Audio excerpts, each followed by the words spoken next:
This episode brought to you by Max Headroom. Even in the future, people think it's a little computer glitch, but actually he's having horrible, raging seizures. Hey everybody, we're watching Back to the Future 2, and you are listening to Miscast Commentary. You're listening to Miscast Commentary, where two guys have seen way too many movies and have way too much time on their hands. I have come here to chew bubblegum and kick ass, and I'm all out of bubblegum. Now here's your hosts, Joe Finley and Todd Murray.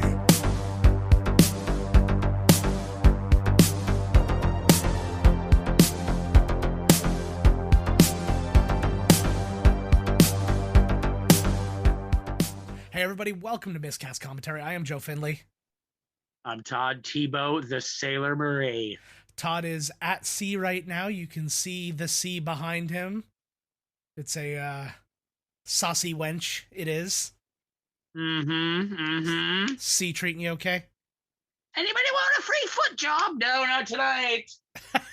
Go to the captain's room. Dirty wench. Good lord. It was a saucy wench. Oh, this is the sea, Billy. Ew, but then when I think, if that's the wench, what's the sauce? Exactly. Oh my God, the cook the other day made, I've never had it before. He called it cheeseburger pizza, but to be honest with you, it tasted like a Big Mac. Yeah. And it was pizza. It was so fucking good. I was like, holy shit. It was like pickles. Nice. Pickles on pizza. I'm not having that. I had a margarita pizza, salt on the rim. No. Ooh, salty rim. That's how he likes his rims. That's the bar I go to. All the fellas there are so nice to me. Salty rim. It's like a gay martini bar. Yeah, everybody's really classy but relentlessly sexual. Exactly. I love it. Like an episode of Frasier. Just like, wow, the sexual innuendos. That tickled me more than it should have. All right, we got to start this movie because we got stuff to do tonight. Fucking right, we do. We're almost like we're running here. I know, right? Like caught right up to us. The fucking train. We're like, oh shit! I know, right? Okay. All right, guys. There's only one way to celebrate 2015 in style, and that is to press play. Now we did it. I might have been off. I don't know. No, it's fine. Did you say 2015? That's when this takes place. Well, the future. Oh, it does? The future part of this. You just like did not know what year it was. It is irrelevant right now, isn't it? Yes, it's pretty. Yep, you got that right. Look at that old Universal symbol. I know. I always love a good old Universal symbol. Do they have a Back to the? Yeah, they do have a Back to the Future. I wonder if is Back to the Future still at Universal? No, it got replaced by the Simpsons ride. Oh, they should do another one, man. Come on. I know, October right? 26, 1985. This is like 3 days away or whatever from when Michael Myers killed everybody in the neighborhood. That's true. So close to my birthday. This also took place in Haddonfield. Yeah, exactly. Oh, there she is. She looks different in this one. Yeah. So Elizabeth Shue obviously was the replacement in this one. I can't remember the circumstances beyond. I think she asked for more money, and they're like, a girl wanting more money? Out of here. Elizabeth Shue knows where she stands. The extra money that they don't pay the actresses goes to Michael J. Fox's stilts. Yeah. Now, here's the oh, no doubt. Now, here's the thing, too. Do you think that there's a chance that... I am hearing that too loud.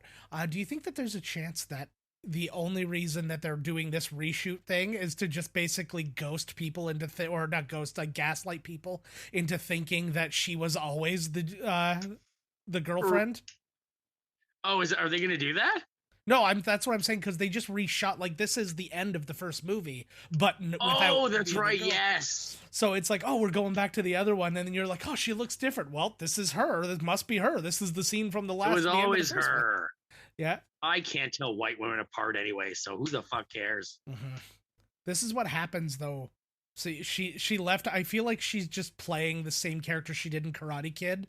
She's like, I left Daniel LaRusso for you because he kept trying to start fights. His silver painted over Bret the Hitman Hart glasses. I had a pair of those glasses. It's just like it's a rubber surgical tube punched into tinfoil. Where's the dog? Oh, he died. Oh, they euthanized him just to be sure that he wasn't part of the Iranian group from the first movie. He'd been gone back through time so many times that he joined the Iranian terrorists. Yeah, I like that. Were they Iranian or what? Yeah, I believe so. Yeah, or no, they were Libyan. They were Libyan. Libyan. Yeah, I apologize to the Iranian people. I love. Oh my god! Like John Cena had to apologize because he accidentally called Taiwan a country. Like, is it really something you have to apologize for? Like, Jesus Christ. Yeah, I think the most would be a my bad. Like, oh yeah, that's on me. Whoopsie doodles. This big long. I'm so sorry to the country of China for even insinuating that Thailand would be somewhere even associated with you. China. Oh, we're flying through the sky. I know. So I can fly twice as high. I couldn't get over that reaction though. Biff's reaction, a flying DeLorean. Like again, I hate a reaction in a movie that's too blasé about like what it is. It's just like a flight. Like you should be like, what the hell? That's flying. Why is it flying? like most of these movies that we've watched have something in it that should have ruined your life when you saw it. Like it's just like you'll never be the same. You're like twitching and you're like flying DeLorean, and everybody's like, whatever, Biff, clean the car. You've been around too many DeLoreans, it seems. Well, now he's like, he's old. He doesn't even care. He's like, the cars. We need to push the car to get. Now they're flying around. Oh, great. And he goes back in and sits down, has another fucking beer. Of course he does. So was that? No, okay, forget it. So Robert Zemeckis, obviously directing this one again. Bob Gale wrote the screenplay on his own for this one. But Robert Zemeckis recently worked on The Witches with Anne Hathaway and Octavia Spencer, Stanley Tucci and the such. And he's got The King coming out, which is a movie starring The Rock about King Kamehameha. Oh, no way, from Robert Zemeckis? Yeah, and it's in IMDb as a announced or an upcoming project or whatever that he Who Framed Roger Rabbit 2. No way. Yeah. Starring The Rock as Roger Rabbit. Yes. Please. That sounded more like Max Headroom. Exactly. That poor Max Headroom. Right? Nobody helped him. I know. They're like, oh, you're hilarious. He's glitching. He's like, I'm having a seizure. See. Yeah. Michael J. Fox, you should be sensitive to this. I totally forgot you're going to hell. You're going straight to hell. That was beautiful. That was like... Lori. Speaking of Mr. He's trying to make out with her. Oh my god, he just tased her. He's like, let's both have at her, Marty. He's like, Doc, no way, man. He's like, what the fuck, dude? In the future, you can't get pregnant. He's like, yeah, he just asked, like, well, why'd you bring her for? Yeah, and that's what he says. I know, right? He's gonna dump her in an alley so some space creeper can friggin' feel her up. Oh, no doubt. No doubt. I'm glad to see that like traffic and everything kind of works similar to like when you're on the ground, like there's a turn off and yeah, well, that always, to me, I think that's the one hump that's stopping us from getting flying vehicles is how that's going to be managed. Yeah, like how the hell, like in like the Fifth Element or like Star Wars, where there's lane upon lane upon lane upon lane. I'm like, Jesus, hell. Yeah. Imagine being an air traffic controller then. Yeah, there must be like a place, where you would go up and then maybe it would be like level 1, level 2, level 3, you know what I mean? And you go up to that, and then it would be almost like sailing, only like in 3 dimensions. It could be totally fucked. Yeah, I frankly don't want to relearn the rules.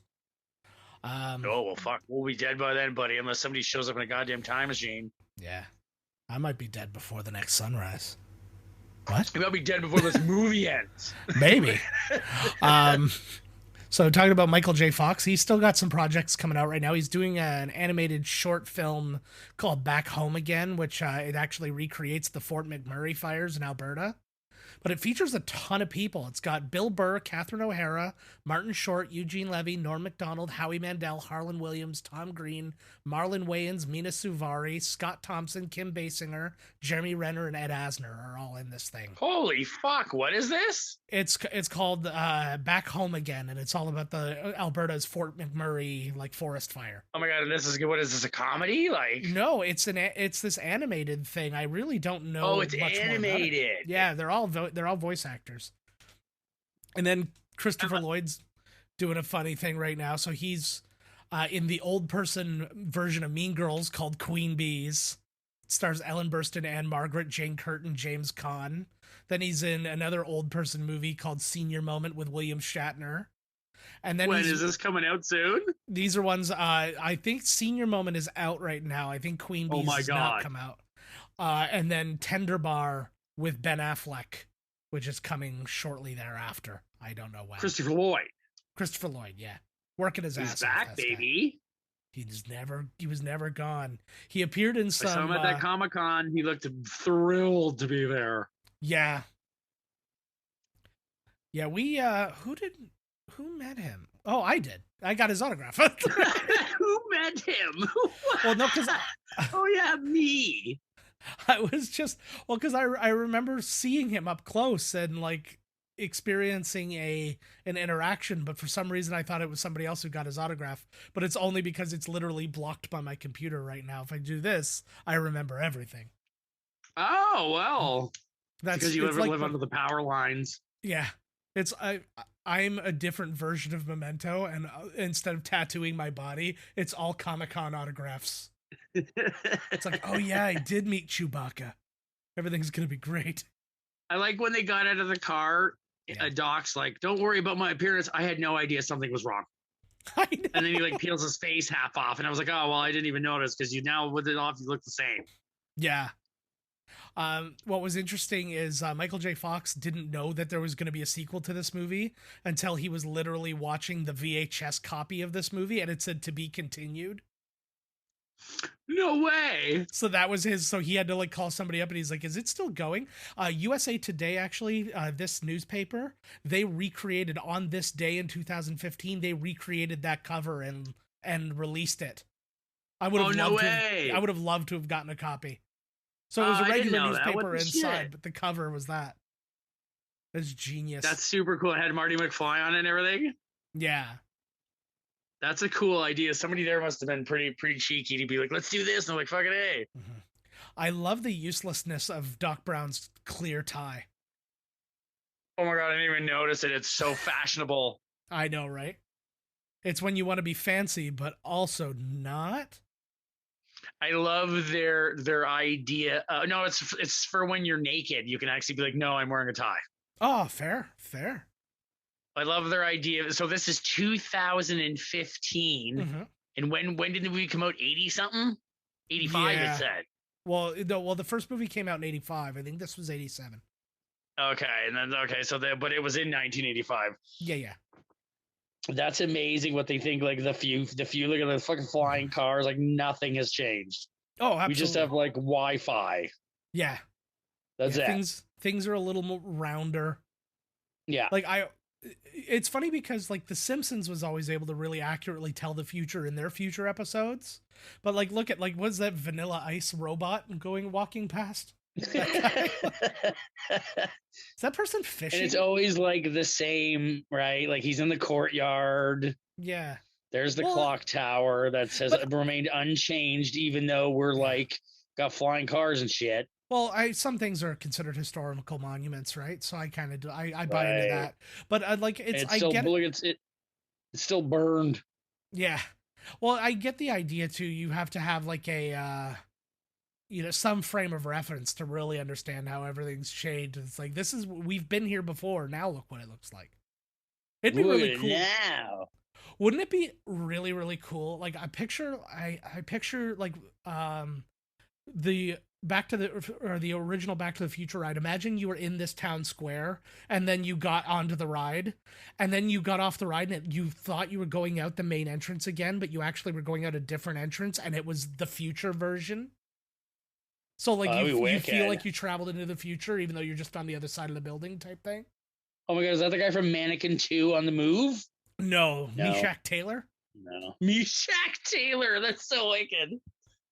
Come on, he's from Designing Women. Of course I know him. Yeah, yes, he was. Yeah, that's right. Meshack Taylor. Way to remember that, man. What the fuck? For only 40, was that grand or no? It was 40 grand. Yeah, which is actually that car only costs 40 grand. That seems on point. I love the things that are now in 2020 a truck will cost you like $75,000. Could do. Depends. I love the outfit. I really would like that coat though. I dig the hat. I dig the hat too. I love this building. What this place reminds me of very much actually is a lot of like other countries. They have like American themed restaurants or Canadian themed restaurants, and they're so horribly stereotypical. I would love to go to an 80s themed restaurant like this. Oh my god, me too. It'd be so much fun. That is the I wonder creepiest. That looks like if Ron Perlman was Ronald Reagan. In like a bad in early 90s video game or something. Oh my god, like he's just broken over top of him. Yeah. The hostage special.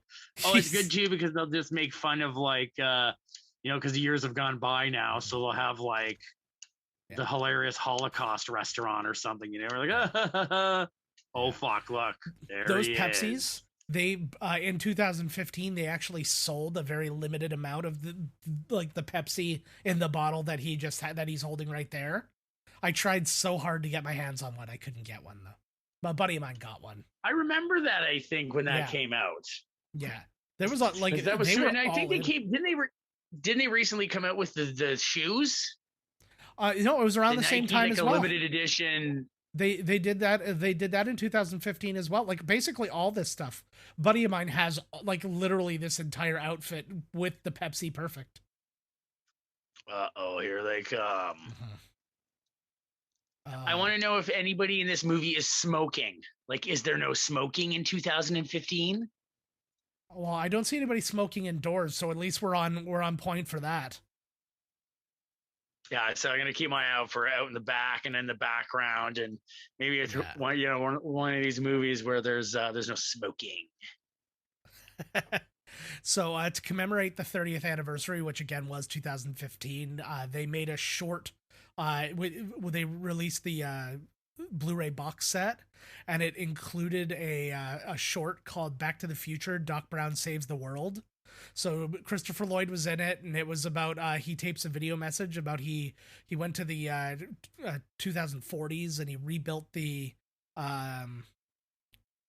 DeLorean and all that stuff, and he found out everybody became like massively overweight and stuff like that, so he was trying to save people from like dying of like obesity. Oh, let's look at baby Frodo. Look at little Elijah Wood. Oh wait, it is. Yeah, wait a second. You gotta get. Look at him, he's just a baby. I just want to hold him. Oh, there he is. He looks exactly the same now. I know. Imagine being that much shorter than Michael J. Fox. Well, he is just a young child. Like my son would be holding him like a baby in this scene. Oh yeah, this is a Pepsi movie, all right. That's where you picked this one. Always. Only Pepsi movies from now on. I love everybody's acting in this. You'll notice one of his cronies, that's Jason Scott Lee, who played Bruce Lee in Dragon, the Bruce Lee story, well as Mowgli in the Jungle Book. And he was in Mulan. He's in all sorts of stuff. He's Jason Scott. Yeah, he's in tons of shit. Mm-hmm. I forgot he was in this. It's so funny because the guy with the tattoos on his face looks like David Spade a little bit to me. Just in the face, not... Pretty boy there on the left? Yeah, well, if you get a look at his face, it looks like his... See, he's got a little David Spade in his face. This chick's Luna Vachon. Yeah. I think every chick in this version of 2015 is Luna Vachon. Yeah. I like that this is how they decided teenagers were to act in 2015. Like, they're not even, like, they're not remotely Uh, you know, they're not remotely similar to the way they were in '85. It's like, everybody's Bobcat Goldthwait. Yeah. What a future. Yeah. No, they're just the punks because the punks have grown bolder in the future. I guess. Decent citizens are still, Mm-hmm. there's good kids out there, man. Like Marty McFly's kid. He's just, he's just wrong place, wrong time, man. Yeah. I wonder if this was kind of like an ego thing for Michael J. Fox. Like he really has to play up like a tough guy, even though he's like 5'3" and he's like Biff is like 10 feet taller than him. He's like, no, it's just when you call him a chicken. Well, that too. I love that baseball. Synthesized clucking. I know. So it was Tom... good in the scene too. Oh, sorry, go. No, go ahead. I was just gonna say it was cool in the scene in the subtitles when the old Biff and young Biff, it was saying like oldest Biff, and then it was saying I think like middle Biff. Yeah. Like in the anyways, it was just a thing I know. I always feel like, did he just grow like Bane? Did he just like well, no, he totally did, because he's got McFly's got the Nike like automatic tie-up, so Bane's got the Nike bullies. Yeah. And they actually make you much more larger and imposing. Mm-hmm. I love this. And it's really interesting because this is the kind of the same thing that they did in Star Wars. Because you know how like the Star Wars movies, they have like this kind of like rhyme to the trilogies and stuff like that. And that was something that started, like George Lucas did it on purpose when he did the prequels, and then everybody lost their mind when it also happened in the sequels. But they did it in this movie too, like the chases and stuff like that are all right out of the first movie, just changed up to be futuristic. Everything.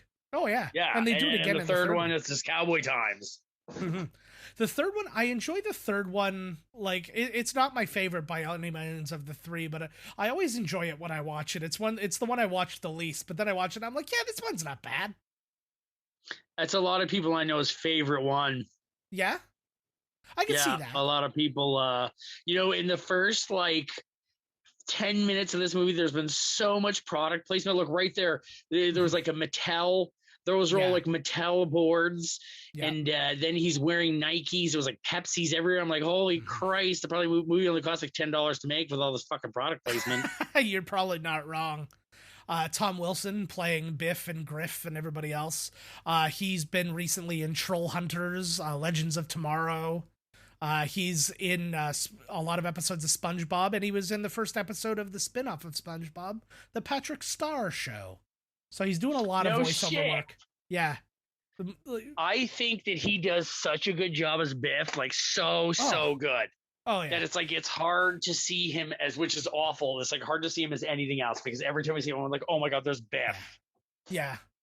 See, he's older now though. Like he's one of those guys where it's like I would only vaguely recognize him. Like I'd know I knew him, and then I would be like, oh yeah, shit, Tom Wilson. But like you sat next to him at a restaurant, like, man, I know you from somewhere. And then in the night you wake up screaming, it's Biff. Yeah. Somebody had a thing they put on, it was on TikTok. They were sitting in a restaurant with the wife sitting there with her husband. And then all of a sudden, like, Joe Biden and Kamala Harris came in, and they were like in the table next to them. And they were just like, It's like they just came in. Yeah, they just came in. They had like a group of people there, and they obviously had Secret Service and stuff, but there was no like... Oh, I thought it was just the two of them making out at a table. Oh my god, would that not be the best scandal ever? The president and the vice president having an affair? Yeah, but it's totally interracial, so everybody's like, we're kind of pissed that like you did this, but like you're so interracial and new school that we're like, I'm so torn. People can't see this right now, but I can see that you're wearing a hat, and I'm so fucking thrown off right now. The only time I've ever seen you wear a hat is your toque in the winter. Yes. Well, I shave my head and it's very hot. Yeah. I just thought I'd put it on, man, just for something different, you know? You're sexy as shit. That's all I'm saying.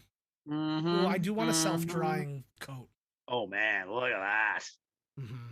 But I'll bet you in the future, then they have self-drying sheets for when you make pee-pee in the bed. Oh, thank God. So your parents don't have to wake up in the morning and beat the living shit out of you because they got to Yeah. fucking put on a new thing and flip the mattress again. Your room just smells like dry crystallized piss. Yes. Delish. Yeah, you're in the old pee-pee caves of South Mexico. Yeah. Oh, they sweeped. They done sweeped. Yeah, so the Hey, there's Roger Rabbit. Oh, I didn't. Oh, yeah. Sorry. You threw me off. You said Roger Rabbit. I'm like, where? But it was the actor. There he is. I'm so sorry. Put somebody on the comments. So basically, every single actor in the movie, well, not every single, but almost all the actors in the movie, they had to commit to sequels even after or before, like they even greenlit a sequel or wrote a sequel. So they were just like they were signed for multiple movies no matter what. But the one person who's missing from this is Crispin Glover because they found out he got offered he got offered half of what Leah Thompson and Tom Wilson were getting. So he demanded more money, and he ended up demanding like more money than they were getting, and it became a whole thing. So then he so he gets removed from the movie, and he gets replaced. You only see him in a couple of shots. Well, you don't even see him. You just see somebody who's supposed to be him in a couple of shots, but you see him in that flashback scene very briefly, and then he went bananas over that because they're like, you used my image in this movie. And oh, yes. I remember that, that whole, so it created a very contentious situation between them, which is, I think, why Michael J. Fox ended up playing the husband in part 3 instead of him. It was just easier than trying to find another body double if they needed somebody who was going to have lines, right? Right. I'm sure Crispin Glover's only in the movie for like 10 seconds anyways. It's like, just to get paid, man. Yeah. Not to mention, you're not like a big star, so what the hell are you doing? Like, yeah, no, I know. But he unless it was like insultingly low. Yeah. Well, I kind of get like he was going to be, well, I don't really know. Yeah, I don't know where he would be involved in this one, really. Like, did an original version of the script have him not get killed? Like, because I feel like there's no version of the script where I don't feel like there's no version of the script where the mom wasn't with Biff. I know that, but yeah, that's what I think too. So he was probably only in a few scenes. Yeah. They're like, we only want you for a few scenes. He's like, well, what are you going to pay for? They're like, well, we do have a craft services table. Yeah. And to be complaining about getting less than Tom Wilson. Tom Wilson's playing like several characters in this movie. He plays young Biff, he plays old Biff, and he plays Griff. Like he plays he plays like an Eddie Murphy amount of people in this movie. Oh, Doc, come on, eh? Just because you can hop back and forth through time and do whatever you want doesn't mean Marty can't have a little fucking financial fucking gain. It's a do as I say, not as I do kind of thing. Yeah, come on now, right? So I just going through my research, it just all snapped back why Claudia Wells didn't reprise a role in this. So I apologize to her for saying that she did, like she got like offered too little money or whatever. She actually had stopped acting because her mother had cancer. Oh, so now I'm the asshole. She look at these two sexy lady cops. I know they are like dressed overly sexy. Like that's like caged. That's like caged heat. Like officer uniforms. Those are like the security guards guarding the other women in caged heat. Yeah. And all I can think of is what are they going to do with that poor unconscious woman? Probably the same thing that Doc was looking to do. Exactly. So yeah, Claudia Wells, she didn't actually return to acting until 2008 from this movie.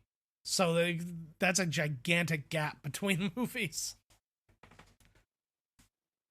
Uh-oh. They're discussing the fact that maybe if you see yourself, it will create a time paradox.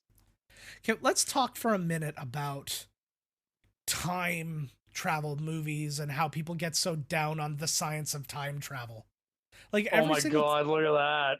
Yeah, I know. Like every single time that there's a time travel movie, somebody's like, no, that's not how time would actually work, because you'd actually create a parallel thing, or even if you went back, you would just automatically like you would destroy your own life and you would like disintegrate. And everybody's always got these different things. I'm like, first off, nobody knows time travel science because it's not a thing.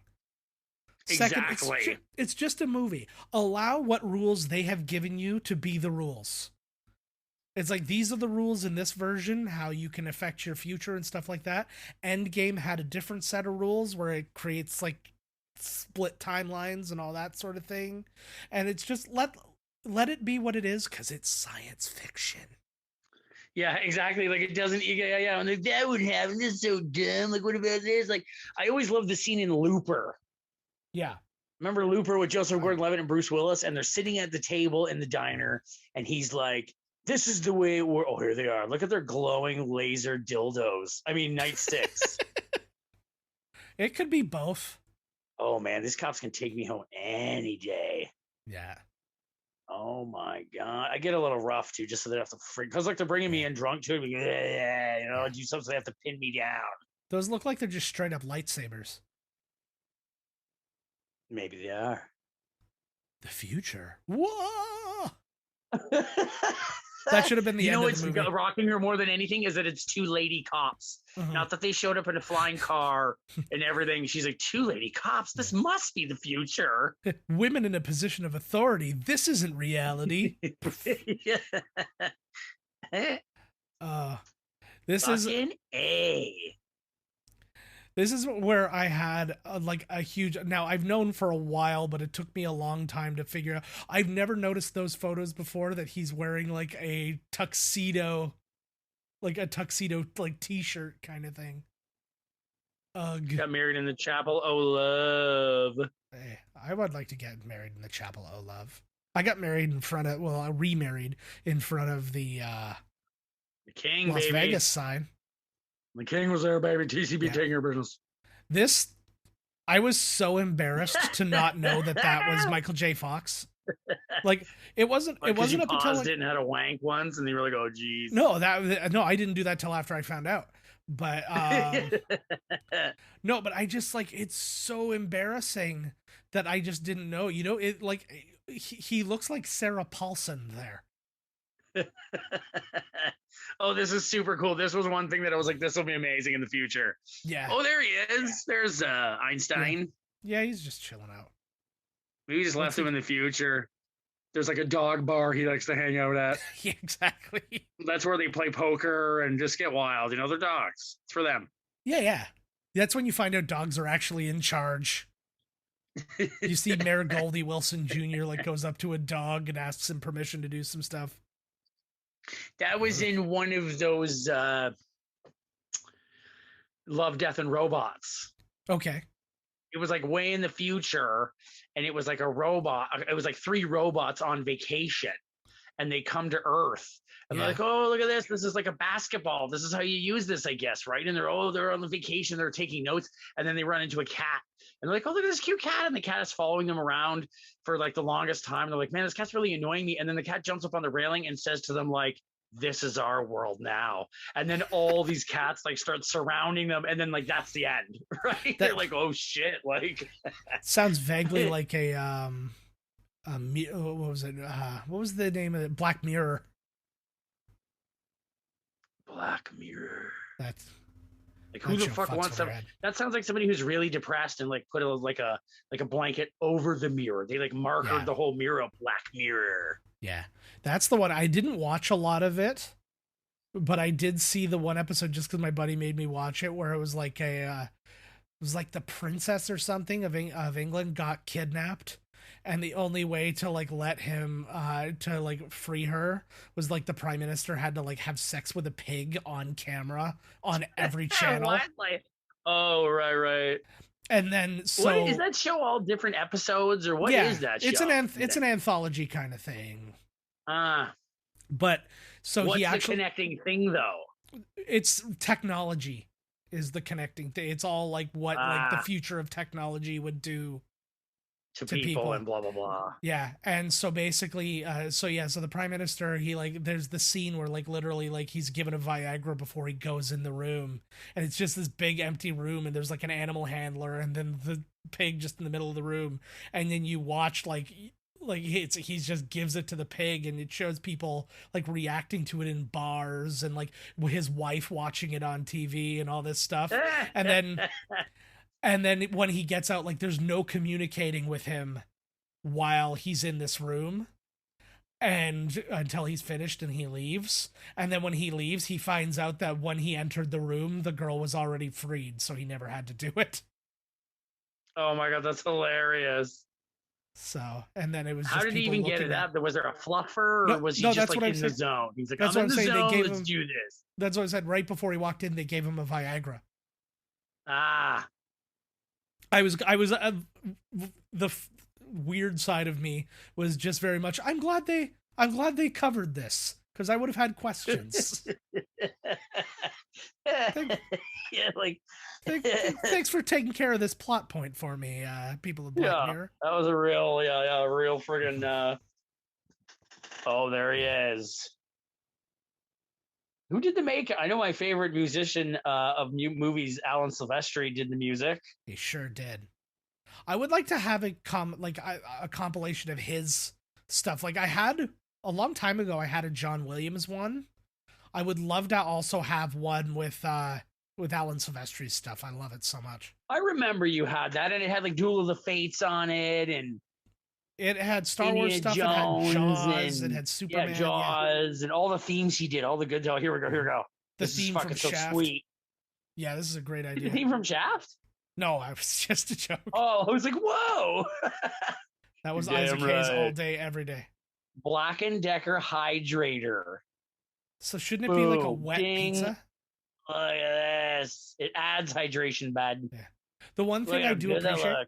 Do you know why that looks fake though? Because there's not a rogue pepperoni on the other side. Yeah, and also it's all like already cut into slices when it exits the. Yeah. Maybe the oven also. It could. Oh, he's in VR land. He's in Ready Player One right now. See, I like this kind of stuff because like when they really make no mention of like the fact that there's multiple Michael J. Foxes in the one scene and like how it's like overlapping each other. Like I feel like the Nutty Professor, they made such a big deal out of like everybody's Eddie Murphy. So you're really thinking about how Eddie Murphy, like how they did the scene and stuff. I don't think about that in this. When I'm watching it, I'm not, Flea. Hey, there he is. With Flea and his like, Michael Strahan tooth gap. For some reason, right? Like there was just a period of time where he was just all of a sudden acting. Remember what was it? The Chase with yes. It was like him and Henry Rollins, or like the bounty. What a movie! We should do that movie. What a fucking movie! Yeah, we could do that movie. That'd be fun. The Chase. We haven't the age. He's 47 here, and he looks like nothing like that now that he's actually 47. Yeah, I know. See, that's California living. He's somebody right, who you'd think would be on a ton of drugs, but I don't think has ever touched a thing. Oh, Flea? Flea? Oh, no, they've done a lot of drugs. Oh, did they? Oh, yeah. Oh, okay, well, then he did the right drugs. Yeah, but you're right, though. They didn't really make a big deal out of, it being tons of Michael J. Foxes. Yeah. You just watch the movie like, oh, they're all Michael J. Fox. That's so cool, right? Like, But like even that scene, like where it's like he's pouring the water into his jug and doing this, and it looked really good still. Yeah, it did. Like it held up. Like the special effects of the cars and stuff look a little dated, but the scenes with them are like, even when you watch like Double Impact, it's like, oh my god, like one side's really dark and one side's like. But they did, Zemeckis is always into. Oh yeah, the technology stuff. Yeah, the innovative like technology stuff. Like he loves fucking around with all that shit.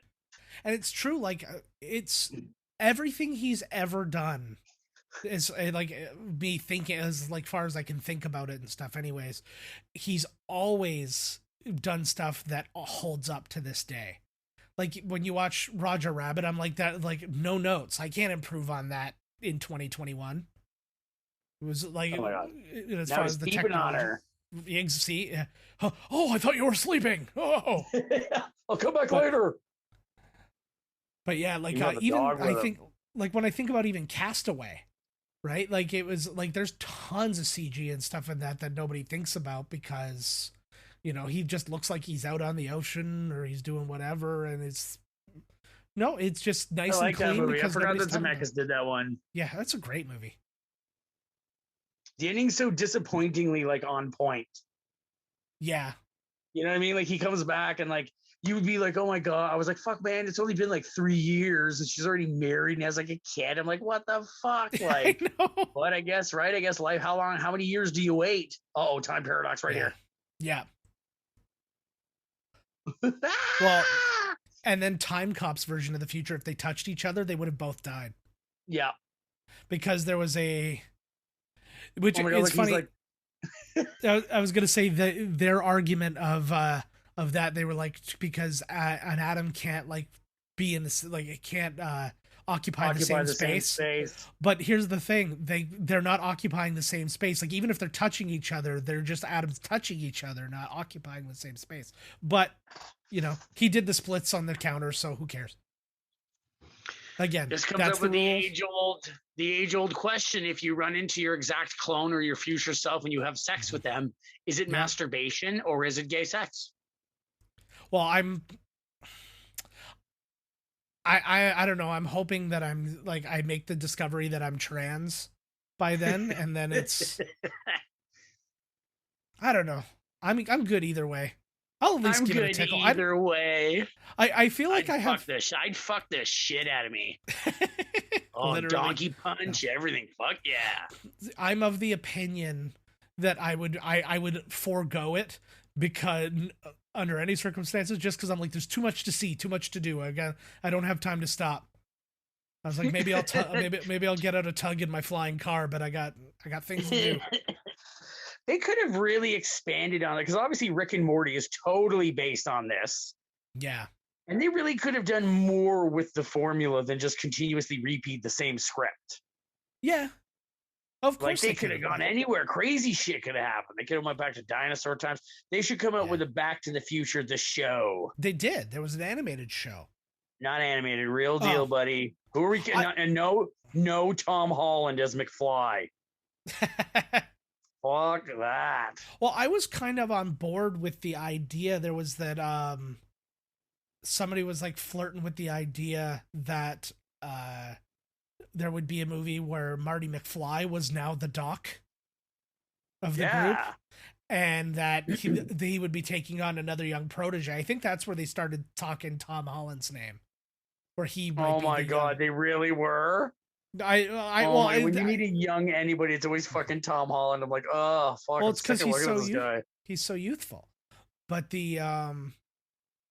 but yeah, just the whole thing was, I guess that started happening, and somebody went to I think Bob Gale, and they mentioned it to him, and he's like, we're never doing another. He's like, just get it out of your system. We're never doing another Back to the Future. We're never going to consider it. We own it, and nobody else can even try to do it without us. So it's just not going to happen. It's like, maybe after we're dead. I'm worried about James Bond. Yeah. Because MGM was purchased by Amazon for like $8.28 billion, which really tells you. So Amazon bought James Bond and all of MGM's library for half more than what it cost Disney for Lucasfilm. Yeah.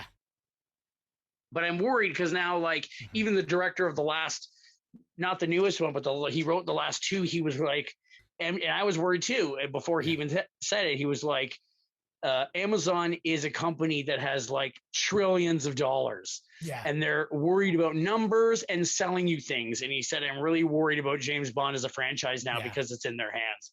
Well, see, what's interesting, though, is it's in their hands, but it's also very much not in their hands. Most of the control of like the way that MGM owned Bond is very like tenuous.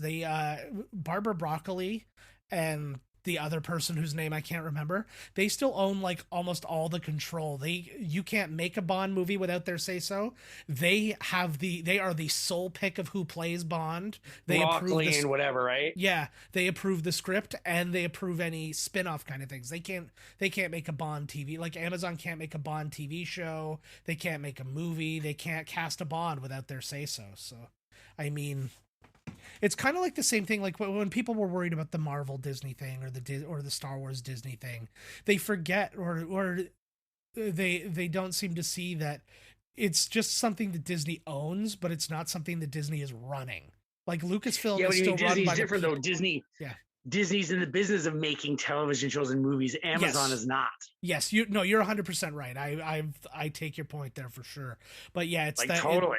But yeah, it's that thing of and MGM's a whole nother, like, if they do the right thing, and I think that any big company who wants to do something like this, like if Apple wanted to get in this game or whatever, they should be doing the same thing that they kind of did with Marvel. You guys run your thing.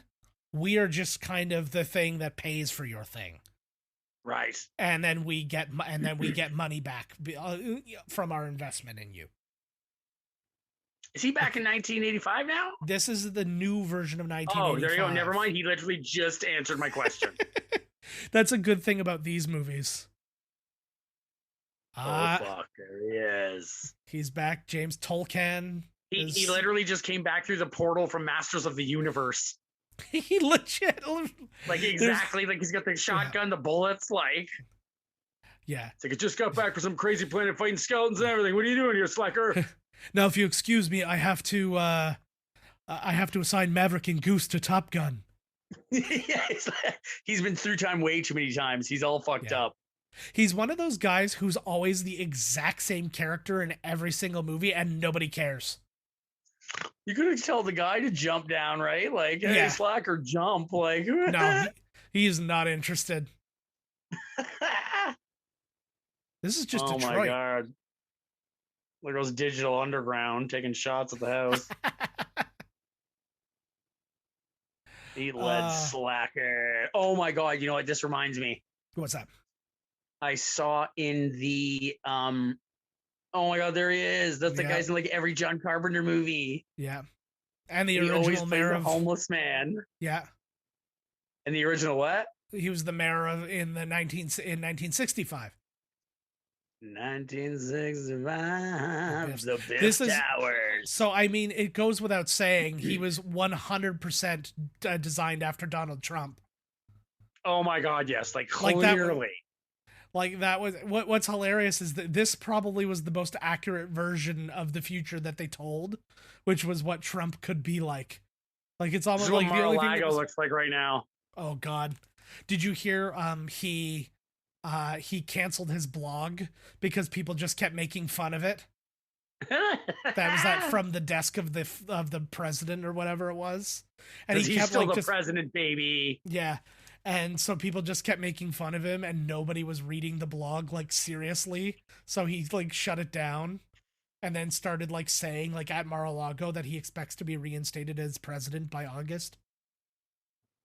He's he's just desperate for attention, like the saddest way. Yeah, he's gonna go for 2024. I'm like, yeah, right, buddy. You were broke when this thing ended. Broke. Yeah. The nobody's gonna touch him with a fucking 10-foot clown pole. Somebody went by me. Oh, the boat just moved. Somebody went by me in Leamington in a truck, and on the back it had a big sticker that said Trump 20. Oh, there you go. There's the third movie. Yeah, that was their little, because they did shoot these at the same time, so like that was easy for them to do. Anyways, what were you saying? So, I got a in the Bass Pro Shop. Yeah. They had on sale like these Glock BB guns, but dude, like you could rob a fucking bank with this thing. Oh, really? There's no orange tip. It like the clip goes in, you pull back, you know, like I got two of them coming. The lack of the orange tip terrifies me. Like that's the thing where you're gonna have guns drawn on you at some point. Oh yeah, you'll see. I'll be on the news for way more than what I've been on there before. Yes. I'm bumping up my game. I'm not just the guy lurking around the neighborhood anymore, creeping out the dogs. Yeah. I've got a BB gun. I'm gonna be wearing a mask in a bank for a different reason. Oh my god. Billy Zane, ladies and gentlemen. You know why he just freaked out? Because he remembered when he made it with his own mom in the last movie. Yeah, exactly. What's great is Biff always seems to have completely different sets of friends. Like, he must be like the worst friend in the world. Of course he's Biff. Yeah. Older I'm making the mistake of Griff having different friends. But I would have let that slide. If it was Billy Zane and all the same people again, that would have been funny to me. I think what's amazing is how awesome Billy Zane looks in the cowboy hat. Billy Zane looks awesome in everything. Even like in oh Community. Oh my god. In Community, he had like a gut and a bald head.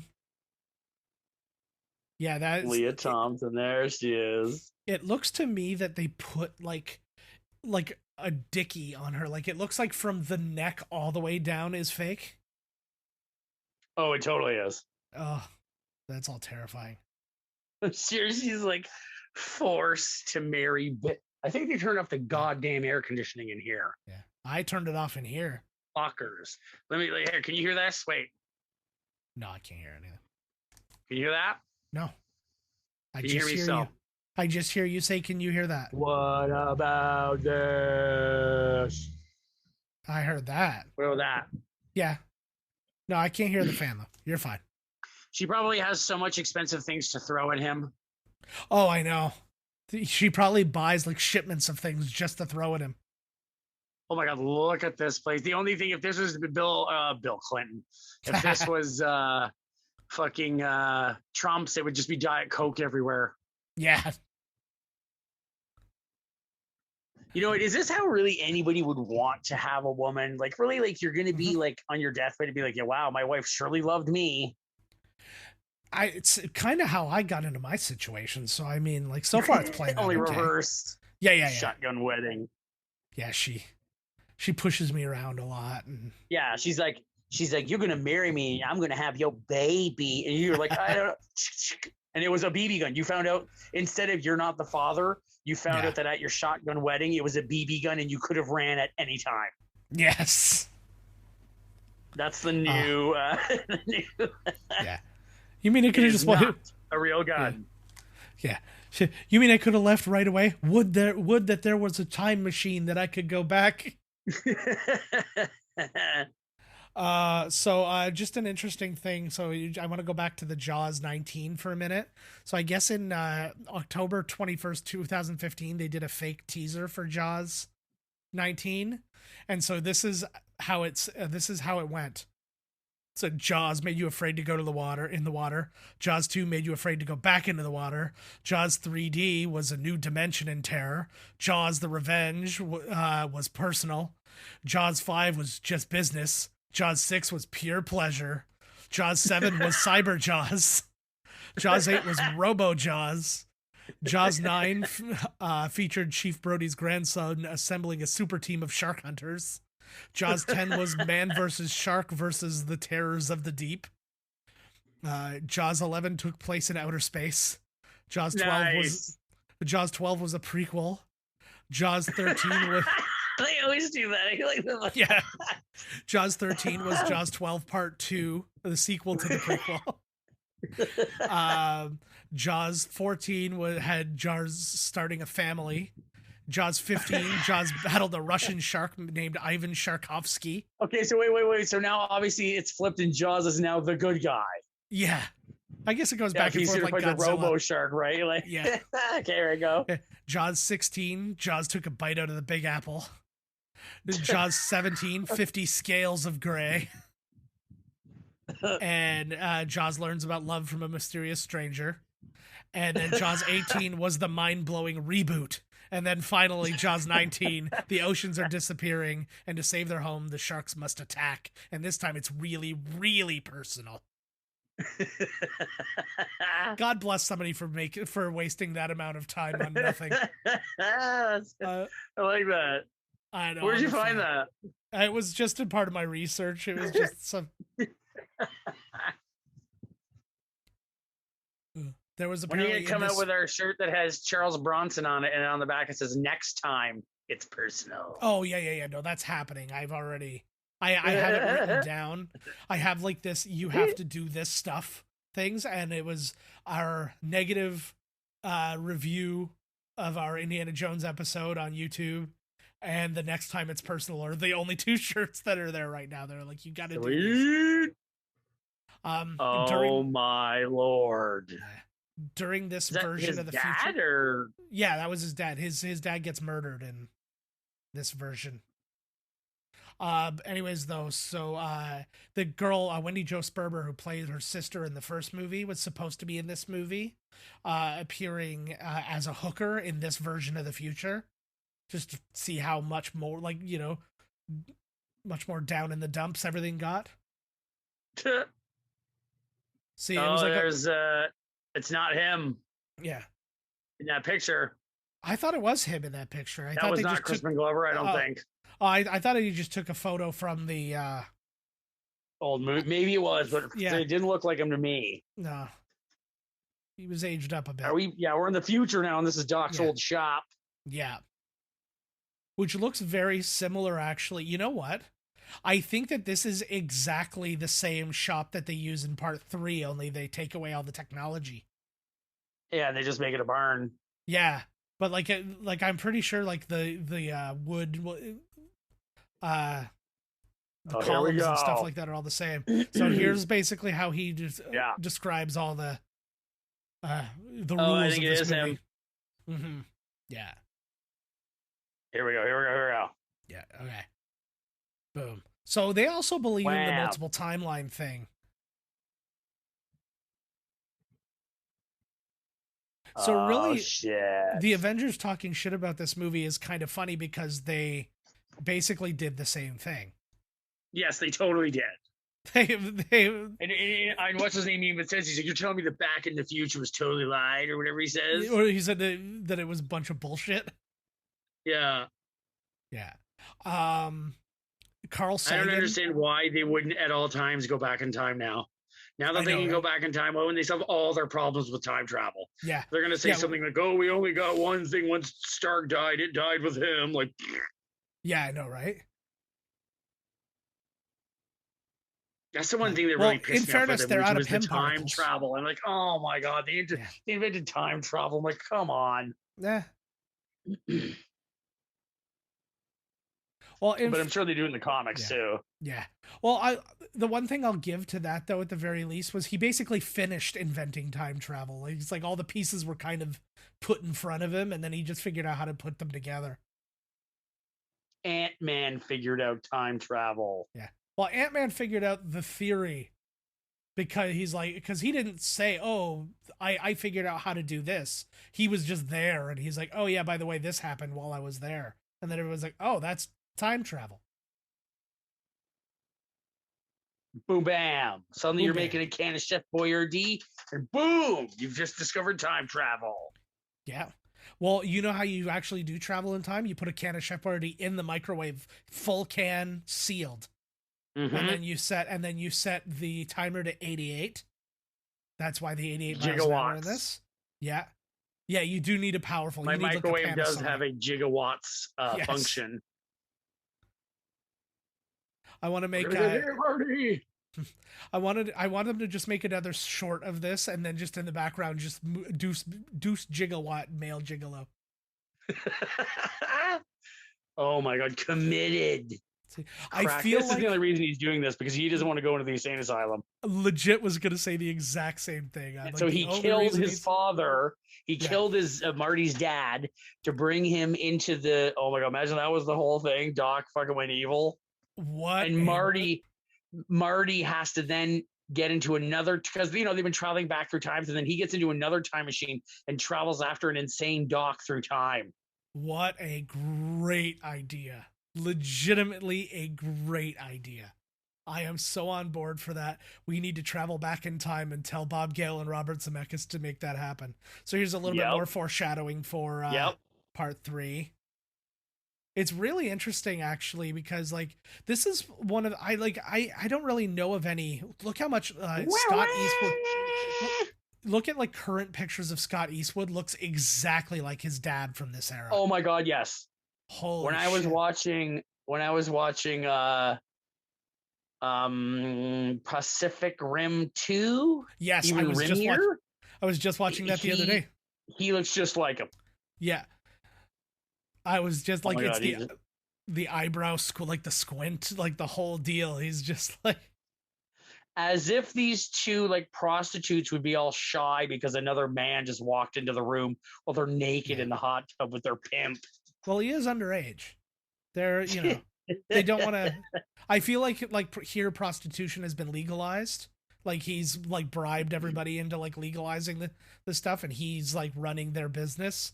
So they're, you know, they're trying to stay above board. I'm totally gonna write that Back to the Future. It's gonna be because of the skewed timeline. It'll be another. Yeah. It'll be Back to the Future 2 again. Yeah, we should just play the Doc and Marty and just say that time travel has warped our bodies, and this is what we look like now. Why do we look? I say it all the time. I think Michael J. Fox would still be in movies. He'd still be a big deal right now if he didn't get Parkinson's. Absolutely he would. Absolutely he would. He still appears in things from time to time anyways. Yeah. I love like this story. Snake skin and... Now here's the question. If an older version of you came back from the future, like, you know, given the fact that it's an elderly fellow version of you, would you recognize, like, would any part of you recognize yourself, or would you just like, that's so impossible that you just blow it off? You're like, oh, you wouldn't like, you wouldn't even think about it. I don't know. It's who knows, right? Like, what's her name? She passed out like they predicted. Yeah. So there was an original draft of the script. Actually, it had Doc and Marty traveling to 1967 instead of 1955. And they were chasing Biff down that way. I guess he was traveling a different path. He encounters his mother, and then he accidentally prevents her from going on like a vacation with his father, which is where he was conceived. No so he like shit. So like he has to like fix that. So it basically it would have been a little bit closer to what we experienced in the first movie, only it would have just taken place over a different, we would have got to experience another new timeline. Yeah, like as if Biff wouldn't recognize that was his old self, right? Like, see, that's what I'm saying. But again, that's why I brought the question. I was like, because like, you know, you living in a world where like, well, time travel's impossible, so like it's not even occurring to you. We're like, this might be a future version of me. Although I do like this. I do like this awesome warning that he gave him. A wild scientist or a kid? Yeah. I never thought it would be. Oh fuck. He's really good. Yeah, like, no mercy, Biff. Yeah, 1985 Biff. He's really good in that role. Like I liked him in 1955 Biff, but like this version of Biff is really good.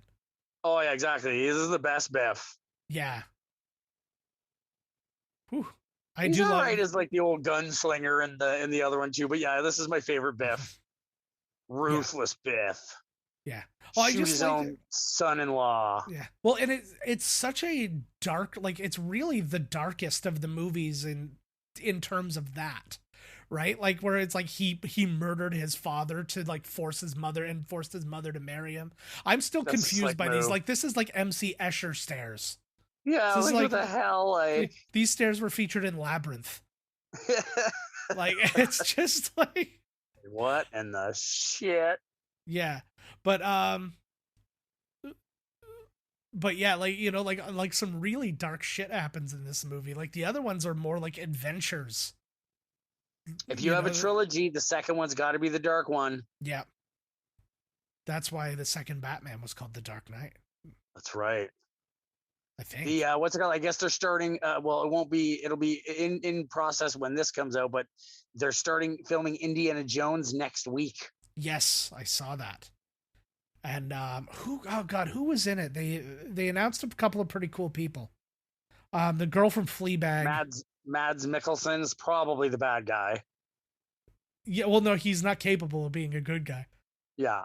He plays Indy, actually. It's a total twist. I'd be all over that. Oh my God. Yeah, I still think about that. Like they keep talking about like if you had to recast the movie, like who would be in it? I'm like, I haven't the foggiest idea. Like probably Tom Holland, but Fuck you. I know. No, I don't know. Like, but Scott Eastwood was somebody I thought about, but I'm like, he has no charisma. Dude, I was gonna say that too when I talked about the Pacific Rising. I just didn't. I was like, yeah, I won't slam the guy, but he's got no acting ability at all. He's so bad. No, and it's just like, but like, there's just no personality. It's like his dad, realistically. The only difference is the movies his dad was in that made him famous required that. Yes. Like they wrote the part for him specifically, and it was like perfect. Yeah. Like, I mean, he's in the, what was it? The most recent of the Fast and Furious movies. He was in that. And I get like, I like it was probably appropriate for that role because it's kind of like the stiff whatever. And so that works, but it's just like, ugh, it would just be so cringy if he was to be somebody like Indy or something like that. Oh Lord. I don't know. Let's just make it all Alden Ehrenreich again. He's just gonna be Harrison Ford in all movies where they recast Harrison Ford from now on. I have a feeling the next one's gonna have alien. The next Indy's gonna do something with aliens again because it said that it's gonna take place during the 1960s space race. Oh, then yeah, that's actually really cool. I think it is too. Well, and it's nice that they're advancing time more and more because it's like, are you gonna buy into like more of the like the nukes and World War era? Or like all the adventures take place in the same time period. It's like, how many fucking adventures does this guy have? He's aging terribly this year. Yeah. Well, I mean, the way I see it, if you look at Obama during his like first 4 years of presidency, like the beginning versus 4 years, he aged so much in that time. I'm like, yeah, I could buy it. I could get, oh, fuck yeah. Mm-hmm. Or maybe just something from the Ark of the Covenant just seeped through and he's slowly melting away. So it's like, it's happening. So it just means it looks like he's aging at a more advanced rate. Hey, I missed, is Loki out? No, it's not yet. It comes out on well, by the time this episode comes out, it will be out. But how's MODOK? Have you been watching MODOK? I haven't seen it yet. I've been working, and it's I'm planning on watching it this next week when I got some time. There's only a couple. Yeah, I'll also watch it next week too. I forgot all the shit came out. Yeah, it's supposed. Oh, I read a very bad review for it, but then I've heard a lot of good things, so I don't know. I'll give it a shot. Give it a fair shake. Yeah, what the hell, right? I don't read reviews anymore because they're all fucking like, I love you, Zack Snyder. When are you coming out with your next movie? Where's the Snyder cut of MODOK? Oh, this is actually brilliant. That is a very good idea. Yeah. The Money Man. This is what the Money Man should have. Now, how far back? In the boat? Sorry, go ahead. No, what were you saying? I was going to say, how far back, like, because you know how you can obviously use older bills and stuff like that now, but how far back in those bills could you use? Like, could you use one of those $1864 that doesn't look like a dollar? Well, no, you could bring it to a thing and you make mad cash off it. Yeah, I suppose so, eh? Yeah, man, one of these friggin', like, and it was the Money Man. Yeah. He would know. This dude that works on the boat, he's like he's a coin appraiser. Yeah, you told me about him before. Yeah. And he lives totally like a hermit hobo, and he is richer than any of us. I love that stuff, man. There was a guy I follow on YouTube, and one of the big things he talks about, like he talks about his finances a lot, just to kind of like let you in on like the business of streaming and content creation and stuff like that. And he created a like a royalty-free music thing, and he gives away, it's all free, you don't pay for it, but because he gets the streams from Spotify and all that, he makes like I can't remember how much he said. I think he makes like $17,000 a month just off that. Holy shit. So, and it's just like he got all these songs produced and he just puts them all on Spotify, and then because when people stream, they're streaming for hours. So they just have that playing in the background, and each one of those plays counts. And when you think of every streamer doing something similar, and he's only caught like 1% of there's Charles Fleischer from Who Framed Roger Rabbit. There he goes. We didn't get a good look at his face there. Yeah, the mechanic. But yeah, Yeah, so he was talking about that, but he's like, still, he lived in like this rented like townhouse this whole time. He was like building his dream home at the same time, but he was living in this smaller place. He's like, because I didn't need anything bigger. And he's like, I could. Yeah, this guy. I was like, oh man, I wish I was better with my money in my youth. Well, this was, like this guy too could definitely buy a gigantic dream house and more. Yeah. But he just doesn't. He doesn't care. He just lives like he wants to live, man. Nice. They go Biff in the scene before just whips the kid's ball onto the roof like a total asshole. They're like, what a fucking dickhead. I think our version. So here's some flirting that ages well. He's just looking up her skirt and everything. Yeah. Like, Jesus Christ, man. It's like you could put your penis like 48% into a person before it was counted as rape in this time. And even then she was wearing a dress, so she was sort of asking for it. Yeah, so then so technically they're married instead. Fuck. The fuck George McFly. Yeah. I love this though. This is just a twisted thing because he legitimately loves her. Like, because he even just says doesn't know how to. He's just a monster is the problem. Yeah. See, like even here, like you and me. He's not even talking about like I'm gonna score with you. He's like, you're gonna be my wife. It's meant to be. You know, it's not some kind of like conquer the girl or something like that. He's like, I'm going to boink you. This is probably the most you could tell. It's a split screen. Yeah. Still pretty good though. It's good, but like they're just lit so differently. Yeah. I think that his makeup has to do with it though, because he's paler in that version, right? I'm sure he doesn't see like that as you as an old man. But it is Biff we're talking about, right? So he's pretty dumb. Yeah. But again, I think that there's just like the fact that there's no possibility that this could even happen to me is what like is the telling thing. Is he throwing up or something? No, he was looking. He was just nobody wears seatbelts, so he was appraising the damage while still moving. Oh. Mm-hmm. So fucking A. The movie cost $40 million to make, which again in like 1980s was a pretty big deal. This would have been one of the highest budget movies of the year for sure. It made $332 million worldwide, which is again gigantic numbers. It debuted number 1. It was against Harlem Nights, Little Mermaid, Look Who's Talking, Steel Magnolias, among other ones that were less. It beat The Little Mermaid. Yeah, well, it had been out for a while. Oh, okay, right. Yeah.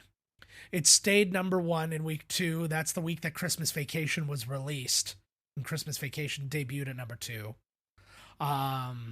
It went down to number 3 the following week when War of the Roses came out, but it beat other newcomer She-Devil. She-Devil. Yeah. And then it stayed. How could anything beat a movie starring Ed Begley Jr. and Roseanne? Exactly. And then what the fuck? And then it stayed number 3 the following week. It stayed ahead of The Wizard, which came out, and Family Business, and Were No Angels, and Blaze, which I can't remember what that was. And then say again? What was it, Blaze? Is that the title of a movie? Yeah. So those were the movies, like the new movies that it beat that following week. So it was The Wizard, Family Business, We're No Angels, and Blaze. And I was like, I do not recognize Blaze. I recognize all the other ones. We've done one of those. What the fuck is Blaze? I have no idea. But what was interesting, and this is again a thing that could only happen back in the 80s, it went back after that much time, it went back to number 1 Christmas long weekend, stayed number 1 for New Year's long weekend, and then dropped down the list and then went back up to number 1 the weekend of Valentine's Day. Nice. Because it's a movie for lovers. Ladies to see it. Yeah. I like that it's really being rough with that book. He's like folding it up and forcing it in his pocket. You wouldn't want to rip a single page. Like that thing would be like sealed in like an envelope type thing. Oh yeah, every page would be like laminated, like friggin'. And then I would have it like they don't really know. Yeah, that I would have all the information also written on my walls in case somebody stole the almanac, and then I would have it like Exactly. tattooed on, but like it would be everywhere. There's no losing it. In 85, can you make copies? Did they have copy machines? I'm sure they had it. Yeah, they had the dot matrix. Oh no, that was for the 2015 where they had dot matrix printers. But yeah, there had to have been some cheap ass. But yeah, exactly. If I had to write it out, I'd fucking even write it out like Jesus, right? Like, yeah, I'd like print it in cuneiform. But so yeah, so the movie, it was the third highest grossing movie of the year behind Indiana Jones and the Last Crusade and Batman. It was a great year. Awesome. What a triple whammy. Mm-hmm. We still got to do, it's another sequel because we were talking about doing sequels and stuff. We still got to do Temple of Doom. Oh fuck yeah! Well, we did the first Indiana Jones so long ago. Like that was the beginning of our second season. We did that. Was it really? Yeah. Oh fuck yeah! I'd love to watch the Temple. I love the Last Crusade too, man. That movie kicks ass. I would say Temple of Doom is, well, of the trilogy, is my least favorite. But I like it. Like it's still like good. My favorite. That's funny. See, I love Temple of Doom. Yeah. So like Temple of Doom to me is the most cartoony of the, like, it is absolutely. Yeah, but like, so I think that's really the that's really the thing. Oh my god, that blackface lawn jockey just like made me feel triggered. And what's her name kills me in part 2 though. What's her name? Kate Capshaw was like, Indy. Like, oh my fuck, like that was a lot. Short Round was the only savior. Somebody was, oh my god, Short Round was the man. Somebody was pitching, like, in this new one, that Simu Liu, who's playing Shang-Chi, should play Short Round. That would be cool if Short Round took over for Indy. And now with this whole, like, you can't cast white people anymore because they're evil. Let's get that guy as Indy. Well, as soon as they stop being evil, I'm on board. Actually, somebody did make that exact pitch, though, and I really like that idea. That's fucking awesome. I dig it totally. Yeah. Because it makes sense. Mm-hmm. Yeah, you find out that John McClane should have teamed up with Urkel's dad. Yeah. Well, if Shia LaBeouf was more of a fun person, that might have worked out. Oh, I didn't want him to be. Oh God, I think he's done. Yeah. Yeah, he's just a little nuts. So they've given him a lot of chance. Well, no, they said that he was like torturing what's her name. Yeah. I would describe that as a little nuts. What the fuck was her name? What the hell was that chick's name? Not Aquafina or something like. Oh yeah. I love Aquafina. Is that a water thing? It's both, but yes. It's spelt differently. Oh yeah. Ever since he dissed like Spielberg, I was like, "Fuck you, Shia." He was such a good actor, though. It's such a shame that like he's all fucked up. So what's interesting is if you watch the first movie, when he's here, you'll actually see in the scene a man with that hat and trench coat, like kind of off to the side. But it was the other one. Yeah, but it was completely unintentional. It just ended up like somebody just saw that and they were like, "Oh man, I wish that was on purpose." Well, it is now. Yeah. See, to me, yeah. Doesn't even look at him. Yeah, how self-centered is Doc Brown to not even look at the person he's talking to? So obviously the one's obviously avoiding him, but then he's just like, is he that focused? And even that brief glimpse he just got of him, he should have been able to tell that it was him. He's pretty distinct. He's in the zone, man. Yeah, I gotta focus. The stakes are too high. Like even the hair. So wait a second. Well, Doc just helped Doc, but how come Biff can't help Biff? Well, it's because I think the difference being the help that he gives him changes a lot more than just hey, just do this one thing. It's like he's, by becoming the richest person in town, if not the country, and being corrupt and all that stuff, he changed the entire landscape of their world, plus murdered his father. Right. Unless we go with your timeline thing, which I'm more down with that. So now this is the second time he's gone back in time to go to the prom. Yeah. Right? This is still one of my favorite versions of this that I've ever seen. So you're now intertwining stuff from the first movie with this movie, and it has to line up so perfectly. So like the events are all happening, and then you're seeing like everything from another angle because he's elsewhere. And I thought it was genius. That's fucking awesome. Yeah. And it's so hard to keep... the punch. Yeah. Looking at dirty magazines. Ooh la la. Is that the dirtiest magazine? That's the dirtiest one you could get, baby. I think I saw everywhere. An upper thigh. Yeah, exactly. Oh, he's little 3D glasses. He's cool. I love that. Is it Billy Zane in them in this one? I don't remember. Yeah, it is. He's got kind of the greaser or Superman haircut. Yeah, there he is. Yeah, where else? Like, where would you have them go in time? Like, what other storylines could you like make up using history and stuff like that? You could make tons, man. I know. I'm just trying to think of the ones that would be the most interesting. Like, go back to like I don't see a purpose for them to go back like prehistoric to like. Well, you go even further into the future, like.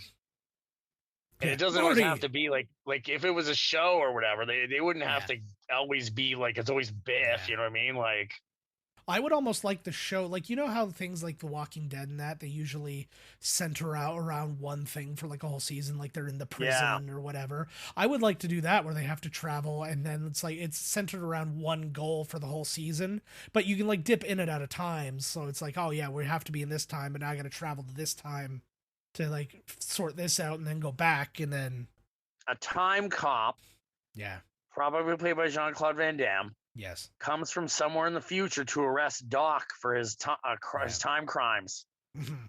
And you know that's one right there. Let's do. And then he gets arrested, and then Marty McFly has to break him out of like a super prison in the future. Let's do Minority Report plus Time Cop. So they tell you about a murder that's coming in the future, but then you still go back in time, so you have that much more time to lead up to the murder, to get to the murder. So because they're always in such a rush to figure it out, right? They're like, oh god, and he's like scrolling through everything. He's like, where are they? What's going on? Is like, just go back, you get like the files and you just copy it, then you travel back in time and go back like 5 years. And then come back when you've solved it, and you're like, okay, here's where, and then you just go to where they are. And so, oh my god, I think that's way better because you could still like even like Minority Report was very like on the edge at all times. Like that first crime you see them solve, like basically he was like a moment away from killing the person. What about totally separate idea? Let's hear it. But it's a police force that goes back in time to prevent the crimes of the people that were wrongfully imprisoned or wrongfully like executed. Ooh. I'm on board with that. That would actually be cool. Like even if it was just something that they dealt with from time to time. Law and Order, Time Cops. Time Cops, yeah. In the criminal justice system, you have regular police and then you have time police. Gong gong. Pew pew. It'll be like a different. It's a pew pew instead of a clunk clunk.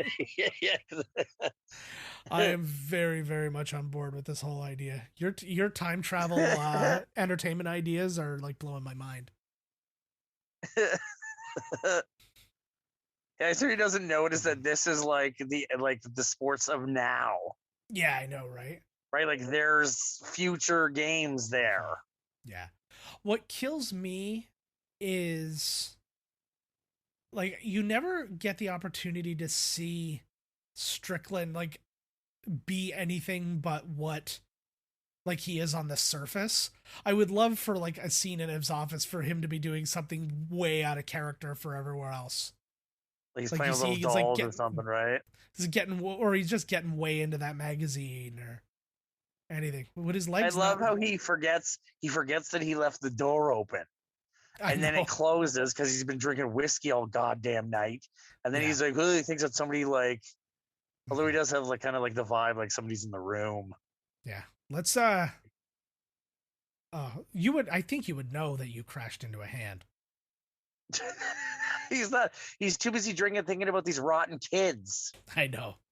These goddamn kids. For all his stress and drinking, he really aged well over the 30 years, though, because all that happened is that he lost his hair, and I feel like he just, like, straight edge razor shaved it off. Oh my god, just throw it in the trash. Yeah, I've had it with my hairline. It's a slacker. It's a slack.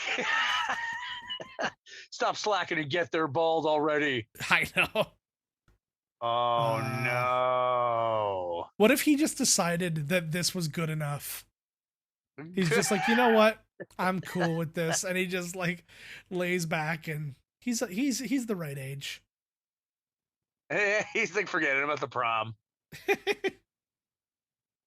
Hey, get your damn hands off her. That's one of my favorite lines. Get your damn hands off her. Get your damn hands off her, man. He reminds me very much of dude from There's Something About Mary. I love her, man. Lee something. I can't remember his last name. That's the British guy? Yeah. And he was in like the wheel. No, he's like walking in the crutches or whatever to impress her. Yeah. It's another British man stealing American accent jobs. He was also the co-star of Mousetrap with Nathan Lane. Yes. That guy, that still blows me away, because that's a big thing in the UK, is you'll hear about these comedians and you're like, I've never heard of this person in my life, and it's like, oh, they just sold out like 8 straight shows at Wembley Stadium. Yeah. Like 180,000 people came to watch this guy 8 nights in a row. And you're like, it's like he made like $1 billion this weekend. And you're like, oh my God, like, how do we not know who this person is? And he's one of those dudes where I'm like, I'd never heard of him, but I'd seen him in a couple of things, but I didn't know his name or anything. And they're like, yeah, no, he's one of the biggest comics in England, and he just did Wembley. And I'm like, are you fucking kidding me? Yeah, because they don't get him over in the States. They're like, what's he even talking about? I can't even understand him. This British accent, what? Well, and that's what's so funny about like John Oliver too. He left the UK because nobody there was down with him as a comedian, and then he became very popular here. Yeah, but he was on the Daily Show, right? Yeah, he was on the Daily Show, and then he was also on Community, but that's neither here nor there. But he was on the Daily Show, and then he guest hosted for Jon Stewart while he was directing that movie, and then I made the call. Then I'm like, I think I even wrote it somewhere where I was like, if you like directly to the Daily Show, if you don't offer him the promise that he's going to be Jon Stewart's replacement, he's going to leave. And then sure enough, that like Jon Stewart comes back and everything seems like it's back to normal. Like about 6 months passes by, and then Jon Stewart leaves to do the Last Week Tonight, and then like a month later, Jon Stewart announces he's leaving. Right.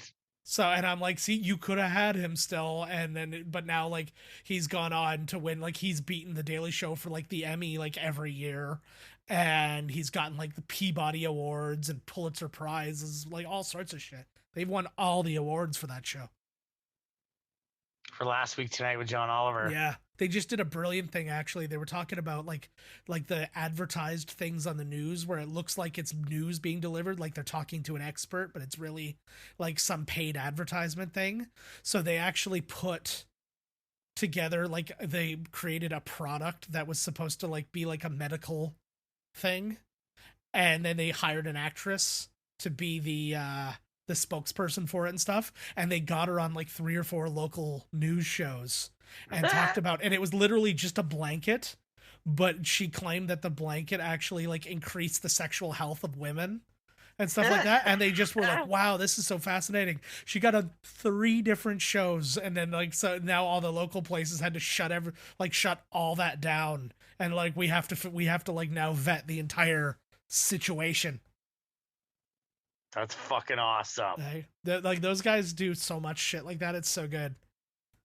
They bought a bunch because they were talking about how ridiculous it is to be able to like buy debt from people, like from like creditors and stuff like that. And then you just own all these people's debt and you can collect on it. So they bought a bunch of, it's a thing that happens all the time. Like you think that like you're getting a call from like a credit card company, but it's really like the third company who bought your debt. from the company, and It's just like some guy uptown is like, "Yo, you owe me now, motherfucker." Pretty much, and there's almost no rules as far as like what they can do or like what they can and can't do, stuff like that. So they bought a ton of medical debt, and then they just forgave it all. It was actually they said it was technically the biggest TV giveaway of all time because it was like I think they said it was like it ended up being like it didn't cost them nearly as much, but it was like $20 million worth of medical debt. No way that they just absolved for people. Then they just basically they sent it all to some company whose entire thing is just getting rid of people's debt like that. So I was like, it was genius. It was imagine waking up the next day. Imagine you didn't watch that show, like you just weren't. And then you're just like, hey, I'm John Oliver. We just paid off your debt. And be like, oh my god, man. Yeah. And then it comes out that it was only white people. Oh my god. Oh my god. That would be John dark. Oliver's the white guy, right? He is white. Yeah, he's not the guy who took over. I'm thinking the other dude. I'm picturing Trevor Noah, yeah. Yeah, fuck, you were talking about John Oliver and the whole time I was thinking it's the other guy there. Yeah.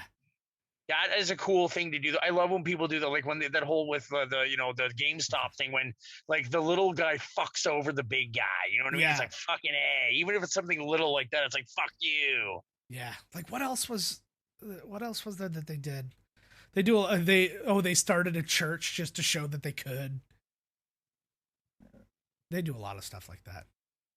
Oh my god, like the church, like oh my god, they got more people than the church. I wonder how Scientology's doing these days. I'm sure it's doing great. They have an online version. Oh my god. It's like, yeah. Oh, how, like would that not have given them like severe concussions? Oh, probably. But remember who did it in the first one? What do you mean? Who did what? Like, because all the sandbags did fall on them in the first one. So now they're saying that it was him. Yeah. Up there. Wow. Yeah. It's just, I don't think you saw before. And no, you didn't. So in this one, you're like, oh, he did it. Like, yeah. I love that stuff, man. Like, it's so cool to just have like, it's almost like, what was it? What's her face? Nancy Myers or whatever wrote, I may be getting the name wrong. The girl who wrote the Twilight movies or the books. But anyways, she came out and wrote like another version that was like from the other point of view, which I mean, bad example because I don't want to hear anything about that, but it's fun to see like the other side of what's going on, like of what happened in a story. Oh my god, you already got your ass kicked by a wimp today, man. You don't need double whammy there, bud. You're a chicken. Oh, fuck. What if he actually like physically he has like something like mentally wrong with him that he thinks that people are calling him like a physical actual chicken? He's like, I'm a human being, I do not have feathers. And he just gets so mad. People keep trying to trick me into thinking I'm a chicken. Oh my god. There you go, Biff. He's like, what the fuck? 2 McFlies. Yeah. Oh fuck. Again, something that should mentally destroy him. He's all right. He's so dumb, it doesn't even matter. Yeah. Like, remember that cartoon? I don't know which other one, it was like Conan or whatever. They're like, he's too stupid to feel pain. And he's like the big dumb good guy. And they're like, the bad guys are shooting at him. And he's like, bleh. Like the poor ogres in, not ogres, trolls in Lord of the Rings. Those poor bastards. They're just innocents in this. Yeah, like what the fuck, man? Oh no. You mean from The Hobbit? Well, no, but I was talking the first Lord of the Rings too. The cave troll. Oh yeah, like I was just hanging, man. What the fuck, right? You came into his house and jangled everything. Fucking woke him up. Well, it's the goblins and the orcs were like enslaving him. Yeah, I mean the guys that have to push the wheels and open the gates and life's hard. They need a union, bro. Oh yeah.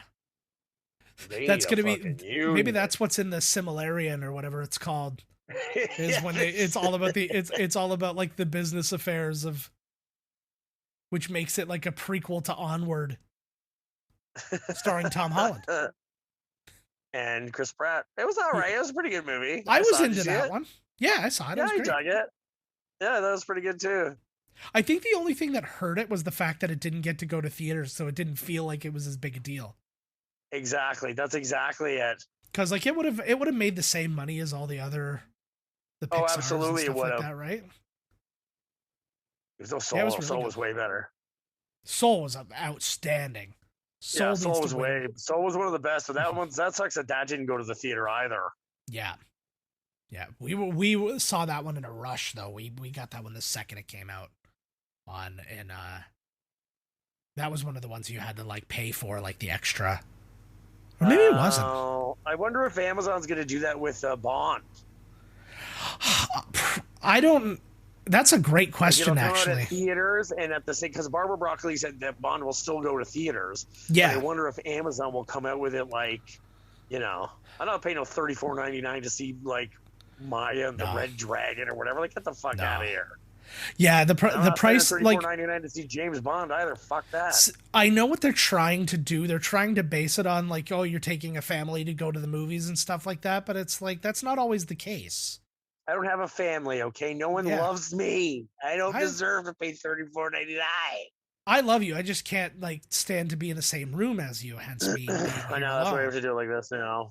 Yeah, and I feel like it would be unfair to you to share the screen for that movie. Like I'd have to pay more than half. Yeah, what the fuck? Well, no, only if you're like your family was watching too, right? Then you have to pay way. Yeah, we break it down to how many people and how much it is per person. Exactly. It's like splitting a pizza at a party, right? Yeah. You're like, I'm gonna get 4 slices. This is what you put in. It's gonna be Yeah, we did you that. You got 5 people over there watching. I've got 1. We did that movie night thing with people when you were allowed to gather still, and so we got together with another family to watch. I think it was Mulan. And it was like, we'll pay for the movie and they'll pay for snacks, but then they got all snacks that I don't like. They did it on purpose. Probably. It was Is such this the Roger Rabbit tunnel? It probably is the Roger Rabbit tunnel. I have no information on that, but it probably is. Are you sure is. we haven't watched this movie, or did I just watch it recently on something? You may have, but I had the same feeling, so I went through our lists and through all our episodes a couple of times just to make sure. And we didn't watch it. No, we didn't watch it. Yeah, we're gonna have like several episodes of the same movie, man, because we just can't remember what the fuck we did. Yeah. Well, and it's like, there's so many different like contexts that I watch movies, right? Like we're also like we make a point to have like a family movie night every Friday, and like everybody takes turns picking a movie. So I spend a lot of my time introducing the kids to these movies, and they watched Bill and Ted, and they watched like a lot of stuff like that, right? So it's like I see those, and then we're doing these, and I'm like, oh my god, go Marty, go Marty, make it to Toontown. Yeah. Oh my god, would that not be amazing? All of a sudden, like Daffy Duck just like hits the front of the car with a mallet. Woo woo woo woo. That is my favorite level of craziness from Daffy Duck. Is when he's just going. I know, he got mellowed out over the years. Yeah, well, because like pot became legal in so many places. Good thing they made streamers hella strong back then. Or not streamers, but like, those fucking flags. Uh-oh. Every fucking time he gets shit all over him. Do you remember the scene in Oz where the guy shits on the other guy? Imagine that was also Biff Tannen. He shits on the other guy. This makes it. Do you not remember that? No. It's who likes manure, bud? Beecher gets attacked by Schillinger in like the gym, but he was like ready for it, and like he ended up knocking him out and like blocked off the door, so everybody could only like watch through like the cage. And he slams down the bench like on top of him, and he just squats over top of him and shits in his face. So I was like, but that would be an interesting. Must have been awesome. I know, hey, but wouldn't that be great if you find out that was Biff Tannen. Like Biff, he's so like destroyed mentally from all this. He ends up joining like the Aryan Brotherhood, ages to become Schillinger, and changes his name to Schillinger because he's like wanted by the police. Or he just wanted a more German name because that a boy. Do the right thing. Just memorize a couple. I know, right? Just like scroll through and go, wow, this one was 100-1, and this one was like just not like just enough to like pay for like, you know, make sure that lunch. you're not in like debt. Oh, I think it might just enough to pay for lunch. Well, a good lunch. Yeah, surf and turf. Pleasure services to. Oh, is this going to turn now? Oh, Phew. auto detailing. You did it. Once you know, once Biff gets like manure in the mouth, Yeah, then you know the movie's coming to an end. exactly. And I love how he says, I hate manure. Is that something you really have to say after you spit manure out of your mouth? Like, I'm pretty positive you didn't enjoy it. Yeah. You know what I mean? So do you really have to say Would that that? be the- Oh, look, well, you can see especially- the thing that the hoverboard's on. Yeah. Look if they show that shot again. We You can could see all like he the could- thing that was holding up the hoverboard. I'm making the argument that he did this on purpose. So he just said mission accomplished because he's not being committed anymore. Now That's he right. disappears. He's like, mission accomplished. See you later, kid. Your use is over. Yep, now that I'm free. Uh-oh. A farm? What farm? You don't. Again, people saying things that are besides the obvious. You don't want to get struck by lightning. Disagree. And it even came up the 99 there or whatever. Yeah, but it should have been the 88. Doc is gone forever, man. This is a good moment and a great cameo for no reason. Wait Hey, for kid. Start raining? it. Yeah. Hey, kid, this came for you 20 years ago. He's told to be here at this very spot. I love it. I mean, this guy really, like, he gave me a dime. Of course I'm here. Fuck. Yeah, exactly. Yeah, this Jeez, is I've been waiting 100. my whole life for this. That would be an interesting thing, though. I kind of want to do that just to blow somebody's mind. Just go to UPS or something like that and go, it has to be delivered to this spot 40 years from now. The guy stays at the job just to see. He's so intrigued, right? Like, It just becomes a legend through the company, right? They're like, what's going to happen? And it's like, you go there and like, you see like there's people with cameras and stuff on it. They're like, what's going to happen? and then nothing happens. So nothing. Disappointing. That'd be Is this amazing. Bruce Campbell? No, it's not Bruce Campbell. It's better. Is it Nothing Face? It's It looks Dick like Tracy. Nothing Face. It's Madonna. It's Joe goddamn Flaherty, baby. Oh, no way. Yes. I can tell right when the lightning went off. He deserved more of a career. I agree. Like realistically, like what was it? Maniac Mansion and Happy Gilmore. Other than obviously SCTV, but And he was also in Follow That Bird. oh, I am sorry. Joe Flaherty, apologize. I love But this. Like he's going to pull a gun out, right? I know. He's like so funny. I mean, everybody in SCTV deserves everything all the time. Oh, But, fuck yeah. Well, Catherine O'Hara's always gotten steady work. yes. And Eugene Levy. And Eugene Levy. John Candy And again, Martin just like Short. Michael J. Fox would still be rolling. Martin Short has Yeah, and literally Martin been doing. Short. Yeah, he's been doing whatever he wanted ever since then. He's just like, fuck, I'll just, I'm gonna do some theater for a little while. Okay, I'm And gonna Rick voice. Rick Moranis would have been in tons of shit too, but his wife died. And like a good Canadian boy, he quit to raise his family. I kind of wish, like, I honestly think now, like, because obviously his kids are at a point now, like, I think he's like empty nesting at this point. Like, I feel like he could come back, but I feel like he's like, it's been too long. Yeah. Well, yeah, when you saw when they did the Bob and Doug McKenzie, he was kind of like, I don't know, it seemed like he was Yeah. kind of lost. Yeah. It's too long away. Like, this is to me. Like Dave Thomas did great, but he was kind of like, Yeah. Like, but why wouldn't he like even take on like voice roles or something like that, eh? Because like you could do that shit even back then. You could do that shit from your home. You could set up like a little studio, and he'd never have to leave his house. The kids are at school and I could do my stuff, but I'm sure back in the day, now it's super easy to set up your own friggin' like we're doing this thing over the damn line. Oh yeah, back absolutely. then it was like fucking would probably cost him fucking half a fortune to have that shit in his house. Yeah, but it's half a fortune he had, right? Well, he probably mad cash from Ghostbusters 2.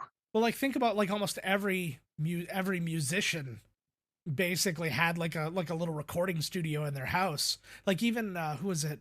Andy Richter has this cool thing. It's literally he's just got it set up in a room, and it's just his laptop and like a little mini recording studio, and all very similar to kind of what I have here, minus the like it's just the laptop instead of my double screen situation. But but yeah, he just gets all his voiceover stuff there. And then he like does it almost like a Fiverr gig. He just like records it and sends it out. And then if they've got notes, they send back and he re-records it. If not, it's done. No shit. Oh, Conan's going to be done soon. Yeah. On the 24th. It's over. Yeah. I'm going to wonder what he's going to do next. I don't know. I'm really hoping though, because a lot of the shows, I'm just realizing because I'm on a GoPro, like on my face, every time I get forward, I look like I'm Mace in a fucking Puff Daddy video. But with the fisheye lens, yeah, well, because it sort of is, right? So it's like, I'm no one may come from me. That was not Mace, but all right, no, that's Mace is in that song. I know, but that's not Mace singing that part. I know, but I don't remember his Mace rap. I don't remember his lyrics. I barely remembered those ones. I know, right? And then he became a Christian or a pastor or something, and he left. Yeah. Which was great because then everybody got shot. So, like, way to leave, Mace. Like, right time, buddy. Oh. Maybe he had something. Oh, I'm accusing. I'm accused. J'accuse. Yeah, so what the hell? Did he just come back from... So, because he's stuck in... Because he got stuck here when Doc got zapped away, he ran to go find the Doc that's still here. This was the weirdest thing I ever saw. I remember being blown away by this. Like, it was like, next time on Back to the Future. That's so crazy, I really didn't want this. Like, not the movie. I didn't want to see anything about this. I would have rather have gotten, like, because it came out, what, like 9 months later or something like that? Yeah. I would have rather just the trailer come out when the trailer came out. I agree. He's going to have this right at the end. It could have just said to be concluded. You're like, oh, cool, right? It absolutely. That's all it should have done, is to be concluded. Mary Steenburgen still looks good, by the way.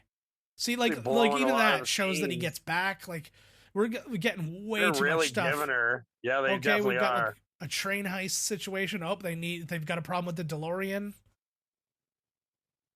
Nice picture, Doc. Like, yeah. Well, I mean, he's a bit of an introvert, right?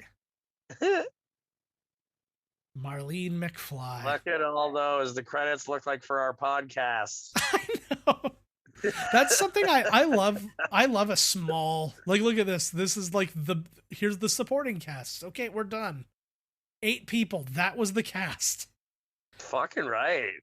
But I mean, they're going to obviously go through the main thing and you'll get more other, like, you know, people with little lines and stuff like that. That's where you find Elijah Wood.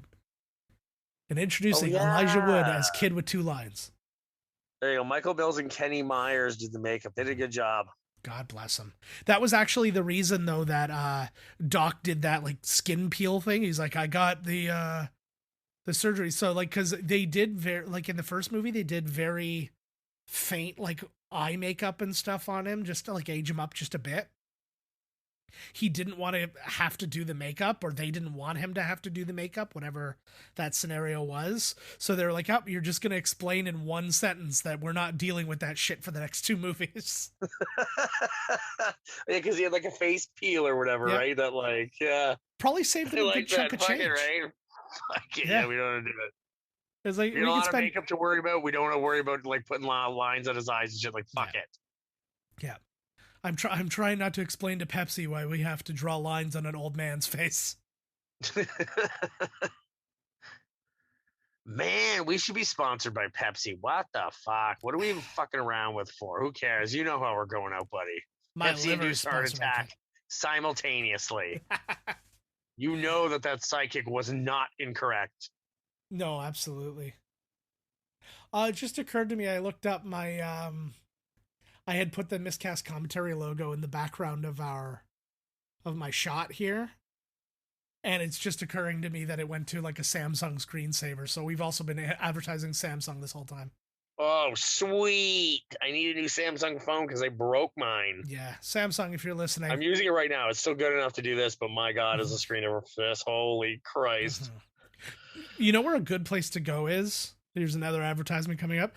Costco has like decent Samsung phones. Like just there, and you just buy them. I couldn't believe the price. How much is the new iPhone? I have no idea. They're expensive. Because I was looking before we talked, or in between there, and like I said, the most expensive Samsung one was $2,700. Yeah. You could buy a fucking giant TV for that much money. Oh, absolutely. Like that is absurd. Mm-hmm. Well, it's a weird thing because what does the phone do? Like, will it suck me off? Like, Jesus Christ. Well, I mean, if you think about the fact that like it is your computer if you want it to be, it is your TV if you want it to be, it is obviously a phone if anybody still does that. I don't think that's what. And so it's all these different things, but then and it's your camera. And all these different things, and then they have to shrink all of that technology down, but make it 1 billion times better than the last one. So I get it, but like, no way. It doesn't cost them near that to make those fucking phones. Like, how much profit do you need to make, for Christ's sakes? I know that I can't remember what company it was. I remember there was a time there was a phone that was like $600, and they were legitimately selling them at a loss. Well, that's ridiculous. Why would they even make something that you sell at a loss? Because they get the money from everything else. Like it was an Apple one, right? So now you have it. Now you're stuck with all Apple proprietary shit. So you want this, you got to buy it. So they're making all their money on the other end. It's like this is the longest part of the credits here is showing all the shit that they like referenced or like. I know. Holy shit! I can't believe the credits were that short for a movie with that many special effects. I know. Holy fuck! Well, it's because there were only 8 people in it. We haven't even gotten past like the cast of the Marvel movie yet. Oh God, no! We haven't even gotten to the first scene. Extra scene. No doubt. Oh, here we go. This after the credits scene is that it's been rated PG. Oh my God. All right, guys, that is Back to the Future 2. We did it. Thank you so much for joining us, as always. People who are on YouTube, make sure to like and subscribe and all those good things if you enjoyed said commentary. If you're in podcast world and you're not seeing our beautiful faces, well, your loss, isn't it? But in the meantime, also subscribe, review, all those good things help us be seen by more people. If we get seen by like one more person each week, I know that somebody's out there doing their jobs, and I appreciate it very much. Damn right. You can find us at miscastcommentary.com. Email us podcast@miscastcommentary.com. Twitter, I'm at miscastjoe. Todd's at miscasttodd, and we are at miscastpodcast. Instagram at miscastcommentary. And all the other good things in the world. Our Facebook page, a million ways to find us. Go to our website and you'll find everything, as I always say. Until next week, we'll let you know what we're doing the following week. You get the formula by now, I think. We'll see you then. See ya!